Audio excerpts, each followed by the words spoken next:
বাম দুধের 2 আঙ্গুল নিচে, এটা হলো কলবে ঘর। বাম দুধের 2 আঙ্গুল নিচে, এটা হলো রুহের ঘর। তুই জিকির করার সময় কলব, রূহ, এগুলি নখ,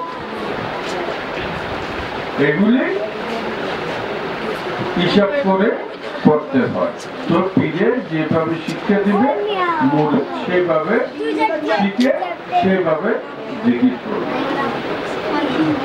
আল্লাহু আল্লাহু আল্লাহু আল্লাহু আল্লাহু আল্লাহু আল্লাহু আল্লাহু আল্লাহু আল্লাহু আল্লাহু আল্লাহু আল্লাহু